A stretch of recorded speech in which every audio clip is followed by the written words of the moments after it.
हम पढ़ रहे हैं आर्टिकल। आर्टिकल का हिंदी अर्थ होता अग्र शब्द। आर्टिकल 3 होते हैं, ए एंड द, लेकिन आर्टिकल के प्रकार 2 होते हैं, इंडेफिनेट आर्टिकल और डेफिनेट आर्टिकल। इंडेफिनेट आर्टिकल मतलब होता अनिश्चयवाचक अग्र शब्द। अनिश्चयवाचक अग्र शब्द का मतलब होता जो किसी निश्चित व्यक्ति या वस्तु का बोध नहीं कराता है। ये केवल 2 होते हैं, ए और एन। डेफिनेट आर्टिकल मतलब होता निश्चयवाचक अग्र शब्द जो किसी निश्चित व्यक्ति या वस्तु का बोध कराता है, वो केवल द होता है, उसकी संख्या 1 ही होती है, केवल द। तो हमने यूज ऑफ ए का प्रयोग पढ़ चुके थे, अब हम आज पढ़ेंगे यूज ऑफ एन का प्रयोग पढ़ेंगे। तो एन का प्रयोग देखिए आर्टिकल में, यूज ऑफ एन। तो इसके रूल्स क्या हैं एन के प्रयोग के? एन का प्रयोग उन संज्ञा शब्दों से पहले किया जाता है जो स्वर से प्रारंभ होते हैं और एकवचन संज्ञा को प्रदर्शित करते हैं और आवाज भी स्वर की देते हैं। हिंदी में कुछ स्वर होते हैं, आ में आ की, फिर ई ऊ, इस तरीके से कुछ हिंदी के स्वर आपको याद रखना है। तो इन स्वरों में से आवाज आना चाहिए। जब उच्चारण करोगे आप हिंदी उच्चारण, तो इस तरीके से इनका उच्चारण निकलना चाहिए। इंग्लिश में स्वर कौन कौन से होते हैं? ए, ई, आई, ओ, यू, 5 स्वर होते हैं। इंग्लिश में 5 स्वर होते हैं, ए, ई, आई, ओ, यू। ए से जेड तक अंग्रेजी वर्णमाला में कुल 26 अक्षर होते हैं, जिसमें से 5 स्वर होते हैं, ए, ई, आई, ओ, यू। तो हमारा पहला नियम क्या है यूज ऑफ एन का? कि एन का प्रयोग उन संज्ञा शब्दों से पहले किया जाता है जो स्वर से प्रारंभ होते हैं और एकवचन संज्ञा को प्रदर्शित करते हैं। जैसे एप्पल स्वर से प्रारंभ हुआ है, ए से, आवाज भी स्वर की दे रहा है और एक वचन है। ऐसे एलिफेंट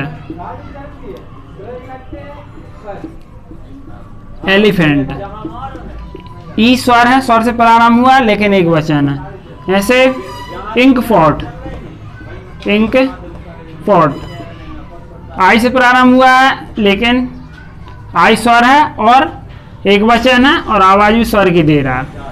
ठीक है। ऑरेंज, ORANG, ऑरेंज में ओ स्वर है और एक वचन है, स्वर से प्रारंभ हुआ, एक वचन है।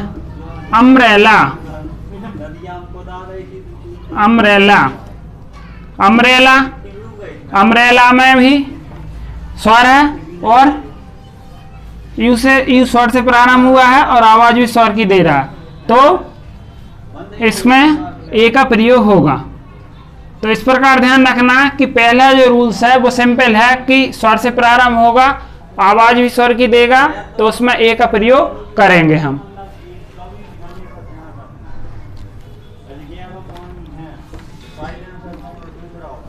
सेकंड रूल्स है इसका अपवाद है। अपवाद का मतलब होता है जो साधारण नियमों का पालन नहीं करता, वो अपवाद कहलाता है।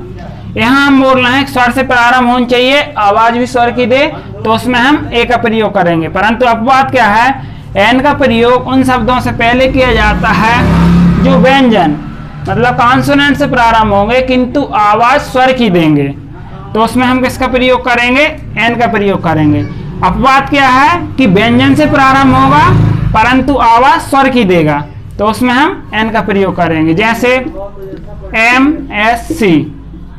MSC को यदि हम हिंदी में लिखेंगे तो MSC, तो इसमें किसका प्रयोग होगा? एन का प्रयोग होगा, तो ये अपवाद हो गया।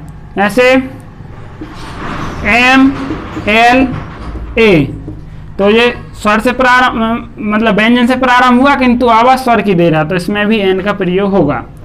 जैसे SDM,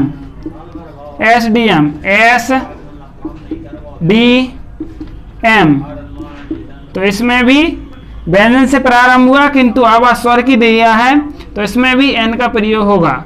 जैसे NCC, तो इसको हिंदी में लिखेंगे तो NCC, इस तरीके से लिखाएगा। तो ध्यान रखना अपवाद क्या है कि व्यंजन से प्रारंभ होगा किंतु आवाज स्वर की देगा, तो उसमें एन का प्रयोग किया जाएगा। थर्ड रूल्स क्या है इसका? कि एन का प्रयोग उन संज्ञा शब्दों से पहले किया जाता है जो एच से प्रारंभ होते हैं किंतु आवाज आ की देते हैं। आ क्या है? स्वर है। तो एच से प्रारंभ होते हैं किंतु आवाज स्वर आ की देते हैं, तो उसमें हम एन का प्रयोग करते हैं। जैसे ऑनेस्ट, जे एच से प्रारंभ हुआ लेकिन हम इसे हॉनेस्ट नहीं पढ़ेंगे, ऑनेस्ट पढ़ेंगे, तो स्वर आ की आवाज दे रहा है ऑनेस्ट। जैसे आवर, तो इसको अपन आवर पढ़ते, आवर तो नहीं पढ़ते, तो एस से प्रारंभ हुआ किंतु आवाज आ की दे रहा। ठीक है। हॉनर, एस से प्रारंभ हुआ है किंतु आवाज स्वर आ की दे रहा। तो ध्यान रखना कि एस से प्रारंभ हो किंतु आवाज स्वर आ की दे, तो उसमें हम एन का प्रयोग करेंगे। इसे ऑनेस्ट पढ़ेंगे तो इसमें एन का प्रयोग होगा। यूज ऑफ एन, एन का प्रयोग किस किस में होता है कि उन संज्ञा शब्दों से पहले किया जाता है जो स्वर से प्रारंभ हो और एक वचन हो, तो उसमें हम एन का प्रयोग करते हैं। जैसे एप्पल, एप्पल में ए स्वर है, स्वर से प्रारंभ हुआ, आवाज भी स्वर की दे रहा और एक वचन है। एलिफेंट, ई से प्रारंभ हुआ, ई स्वर है, तो उसमें एन का प्रयोग होगा। अम्ब्रेला, यू स्वर है, एक वचन है अम्ब्रेला, तो उसमें भी एन का प्रयोग होगा। अब बात क्या है कि व्यंजन से प्रारंभ होगा किंतु आवाज स्वर की देगा, तो उसको हम एन का प्रयोग करेंगे। MSc, एम व्यंजन है परंतु आवाज स्वर की दे रहा है। ऐसे यदि हिंदी में MSc लिखा जाए तो इस तरीके से लिखा जाएगा, तो इसमें स्वर की आवाज दी है तो इसमें एन का प्रयोग होगा। जैसे MLA, व्यंजन से प्रारंभ हुआ किंतु आवाज स्वर की आई है, इसमें उच्चारण स्वर का हो रहा है, तो इसमें एन का प्रयोग होगा। इसी तरीके से एन का प्रयोग उन संज्ञा शब्दों से पहले किया जाता है जो एच से प्रारंभ होते हैं किंतु आवाज स्वर आ की देते हैं। जैसे ऑनेस्ट, तो एच से प्रारंभ हुआ किंतु आवाज आ की दे रहा, तो इसमें एन का प्रयोग होगा।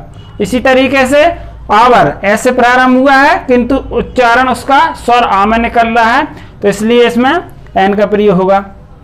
इस तरीके से यूज ऑफ एन, एन के नियम रूल्स पढ़ लिए आपने, तो आप इस तरीके से एन का प्रयोग कर सकते हो और आप प्रैक्टिस के लिए और भी इसके क्वेश्चन सॉल्व कर सकते हो। अब नेक्स्ट वीडियो में हम यूज ऑफ द पढ़ेंगे। जय हिंद, जय भारत।